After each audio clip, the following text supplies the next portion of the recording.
on our Veterans Voice Radio Show and Ralph Nathan Oko, and this is part 2, Ralph. Yeah, that's me. It's Hi. you. That's me, everybody.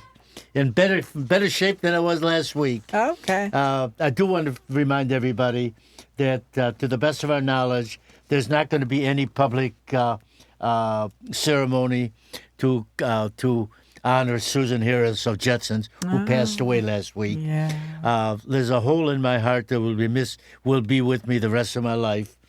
So I want to remind you that one of Susan's loves, other than me, is the highwaymen and the highwaymen movement. Yeah. So you can always go to, there are many galleries and auction houses and thrift shops and art galleries and so on that you can learn from about the highwaymen. And, of course, you always have the one at 1872 Commerce Avenue here in Vero Beach that's open on Saturdays from 10 to 3 and available by appointment all week long. But there is a Highwaymen Art Gallery number 2 in Vero Beach, and that's at the Waterfall Restaurant at 2227 14th Avenue, which is downtown across from the Heritage Center. And they have a mini gallery of highwaymen displayed and available for you to purchase at the gallery, at the restaurant. And their food is phenomenal. And by the way, if you are a lover of green fried tomatoes, mwah, boy, they know how they kill those things. They're great. So, getting back to bicycles, Patty, when you get somewhere to a point, if you don't mind, everybody out there, I'd like to share a few personal memories, personally and family-wise, of how important and great life-saving bicycles can be. Patty, you are doing phenomenal. I love your story today.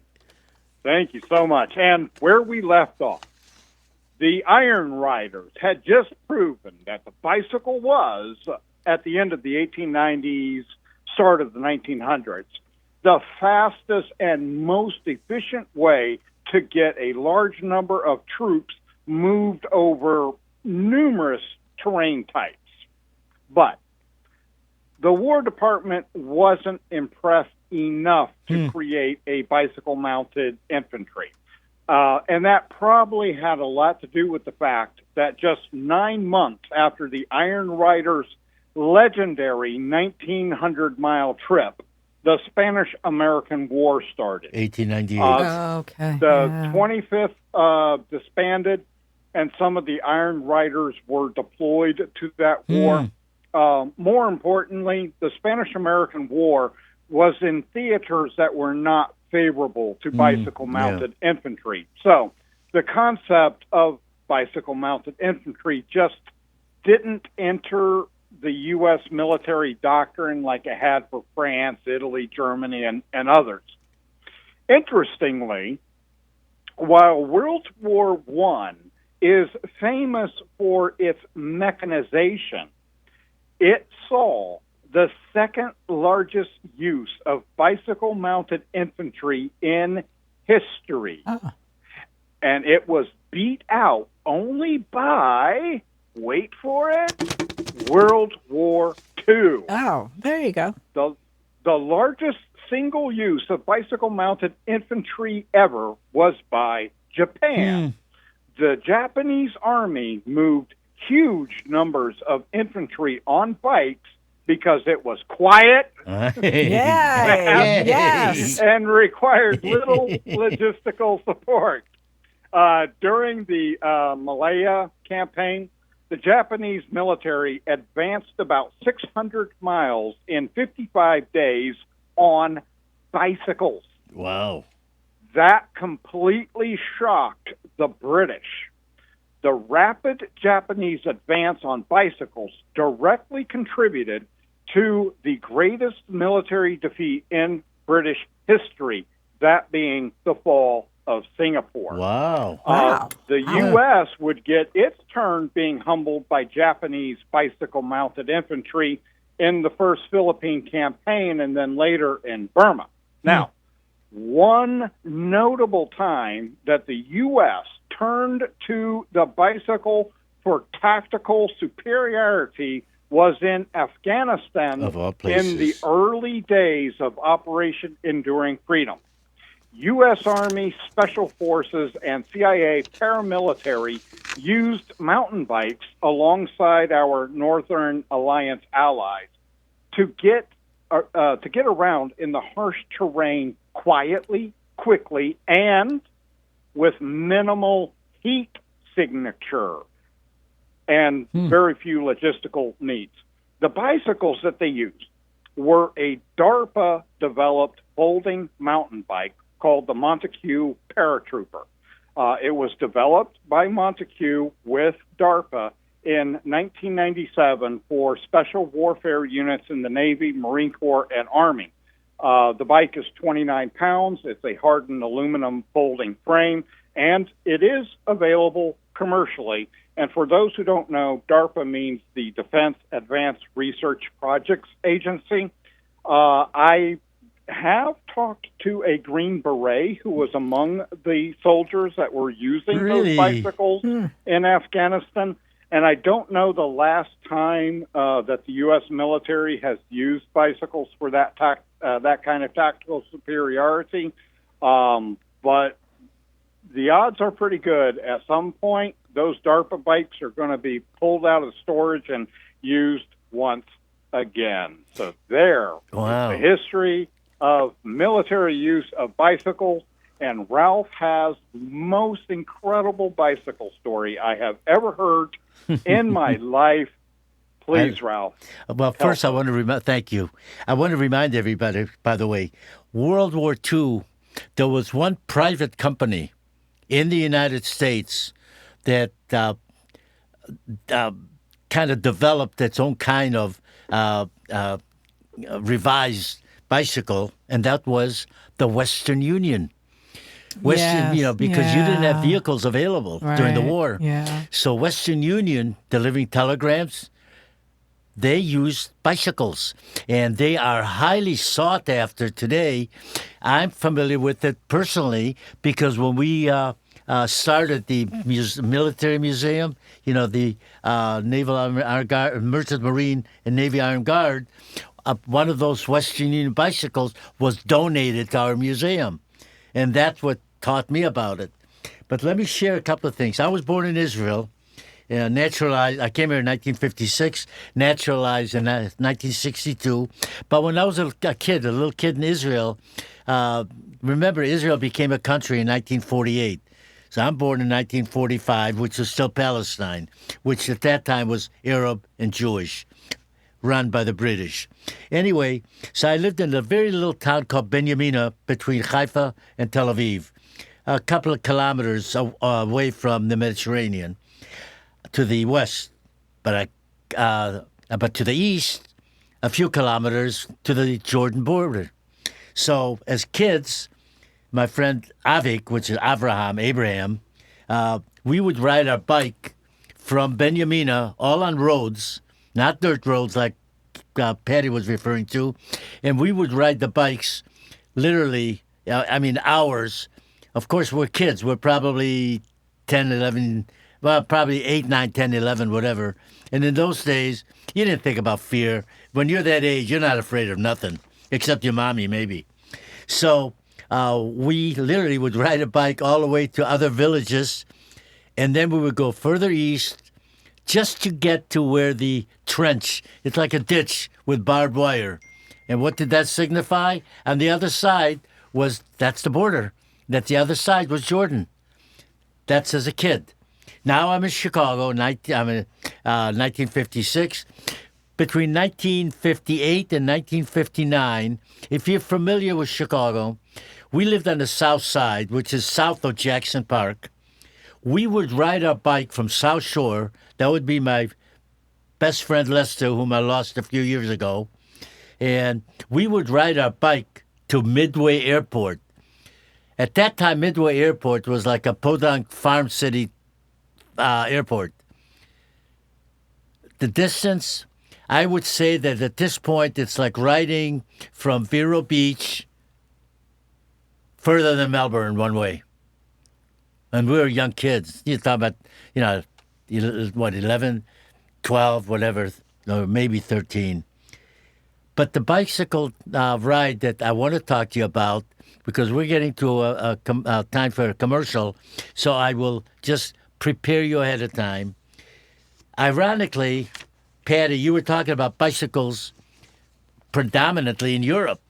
Well, Europe is not flat like many areas in the United States. Europe is very mountainous. France, Germany, Italy. If you've been there, you got a lot of mountains. And my father was born and lived in Germany. Now, we're Jewish, and I'm proud to share it with you.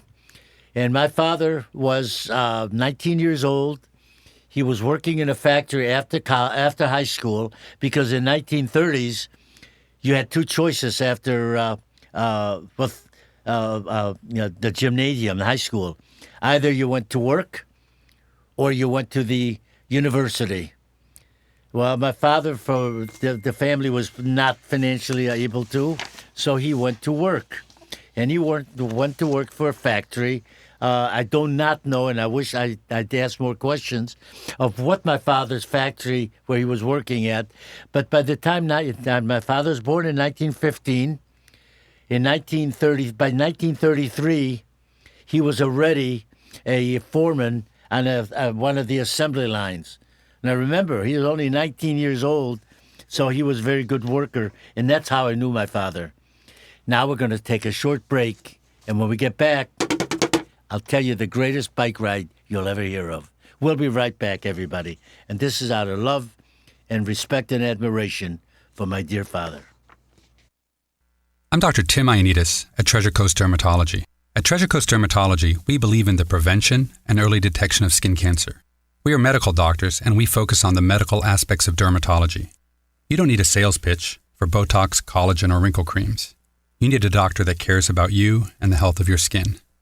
We feel by not trying to do too much, we can do more for our patients. Call toll-free 877-870-DERM. That's 877-870-3376.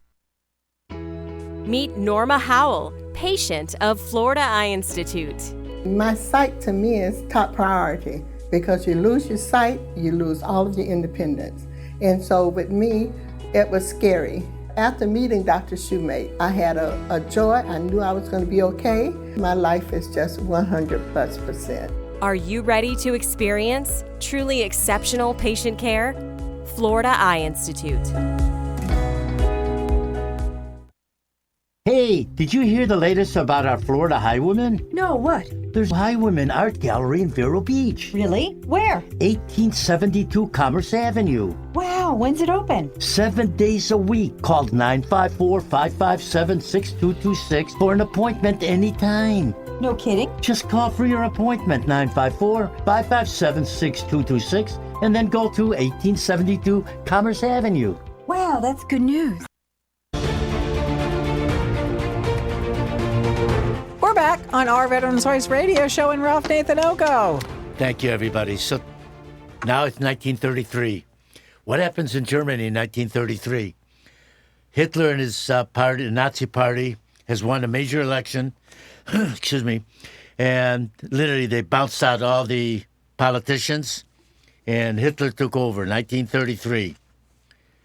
Now, 1933, my father's going on 19 years old. He's a foreman on an assembly line, part of a factory.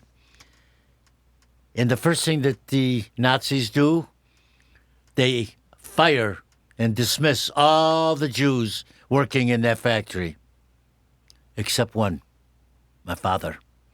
So for 1 year, 1933, 1934, my father's the only Jew working in that factory with his responsibilities, obviously doing one heck of a job.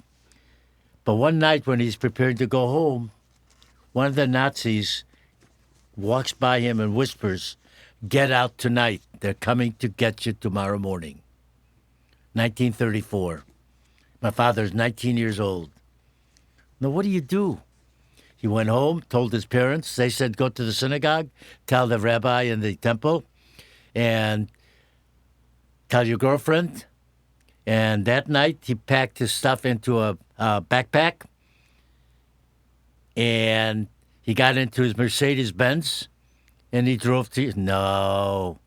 He got on his bicycle, pneumatic tubes, the diamond frame, and he rode his bike, 19 years old, from Germany to Switzerland. I don't know who took the picture, but I have a picture of my father standing on top of a mountain next to his bicycle, 1934. And from Switzerland, and I don't know how long it took. When my father told me these stories, I didn't think about these facts to ask him. So now he's in Switzerland. He gets on his bike, and he pedals his bike all the way to France. Yeah. Well, Why France? Because France is on the border, on the waterline of the Mediterranean. It's a coastal country. And he reaches out to the Jewish underground, and they put him on a ship, and they send him to Palestine. My father was in Palestine. He was a pioneer. And without getting to a lot of details, but he was a part of the Haganah. There were two underground Jewish groups. The Haganah was more peaceful and political, and the other one was Irgun, which Premier Begin was part of. Menachem Begin. Begin. And that's why they now have road saying, Begin this way. That's a joke, folks. Begin this way. Oh, begin this way. Oh, duh. That's a Rodney. Anyway, my father was involved there. And then when the country became a country, the Jews, Israel won the 1948 war. My father had a truck. The license plate on the truck was 465. That means he was the 465th titled vehicle in the new state of Israel. I miss my dad. I would love to recreate that ride. Yeah, I would love to. Wow. I would love to do that. And you are a biker. You probably appreciate it even more than I do. Yeah, Patty. Oh, yeah. Oh, yeah. And by the way, I meant to tell you, to jump back and forth because we've got the time. The Waterfall restaurants open 7 days a week, 7 in the morning till 2 o'clock, breakfast and lunch. Their food is phenomenal. The ambiance is, of course, wonderful. And the service is wonderful. It's just a nice, homey place that belongs in Vero. It's part of now downtown Vero. Now, the other thing that Lester and I did, other than Midway Airport, we lived on the south side of Chicago. We rode a bike to where? Gary, Indiana, on a bicycle, the two of us. Now, the Gary to South Shore, it's like going from Vero Beach, going south, I would probably say, Jupiter, Stewart, Jupiter area, one way. It's a long way. But I'm just trying to emphasize to you the ability of transportation with bicycles. Yeah. And yes, I had my bicycle when I was a little boy in Israel. It had no fenders, so if you rode in the rain, you wore the rain with the mud because there were no flaps. And there were no gears. All you had was stop and go. And, the stop, there was no handbrakes on my bike. The handbrakes, no, but the foot brakes, meaning instead of pedaling forward, if you wanted to stop, you would stop pedaling and you would go backward, just move a little bit and you hit the brakes on the bicycle. And I do remember one time I was riding my bike within my village and it was like an asphalt road, but a lot of pebble like a side along both sides. And as I was going one way towards the curve, there's a snake crossing, coming right off the pebbles onto the road in front of me. And I had two choices. If I had to turn, I would have fallen, and the snake, So I rode over it. I never looked back. I pedaled more than a jet went over the target than anywhere. I just pedaled the hell out of there. So these are the things I remember about bicycle, about Patty. I will share this one last quick factoid since we have a spot of time. Yes. So the first similar test of a motorized unit was the 1919 Motor Transport Corps Convoy, which was a 3,251-mile drive from Washington, D.C. to San Francisco. Clear across the country. That took 62 days, an average of 58 miles a day, with 81 trucks and supporting vehicles. Given the advances in cycling technology and technique between 1897 and 1919, a similarly sized group of cyclists could have beaten the Motor Transport Corps convoy by a few days. Really? Wow. Major cycling events were already regularly topping 100 miles a day over multiple days. And Major Edward A. Weed, who was in his late 60s, rode 8,000 miles in about 18 months. That was carrying gear, by the way. That was between 1908 and 1909. So really, motor vehicles did not overtake bicycles as a fast way to move troops until well into the 1920s. Okay, I got a question for you now. Very interesting. You lead up to a question. You are a very avid bicyclist. You have several bicycles. If you kind of trained yourself a little more, and if you created the destination of crossing from east to west of the United States, how many miles is that? About 3,000?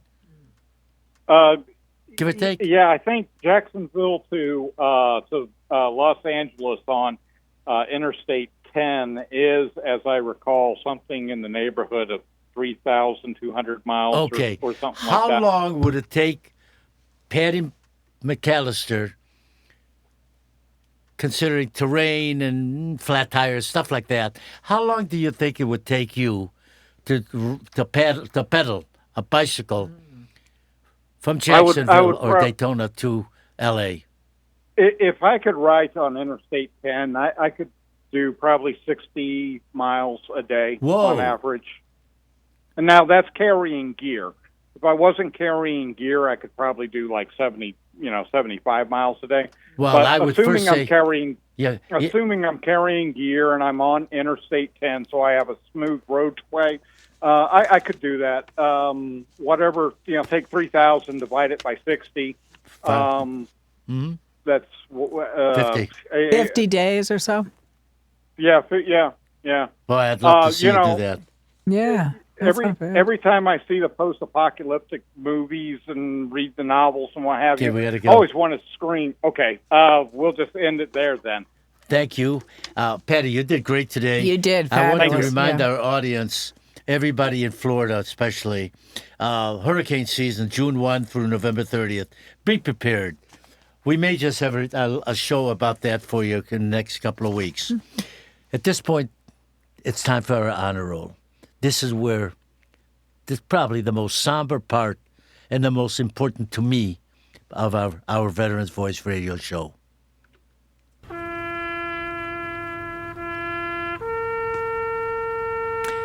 James Jim Martin Noonan, Air Force. Bob MacDonald, Army. Dr. William Bill Cooper, Army and First Responder. Dr. Alberto Krieger, First Responder. Hugh Robert Beat, Army. Dr. Alan James Tapper, First Responder. Conrad John Babinski Jr., Branch Unknown. John Samuel Evans, Coast Guard. Richard E. Woodmansey, Navy. Jeffrey Scott Lang, First Responder. Patrick Annunziata, Marine Corps. And all of our other fallen heroes, God bless you, our brothers and sisters. We thank you for your service. We proudly salute you. Rest in peace forever.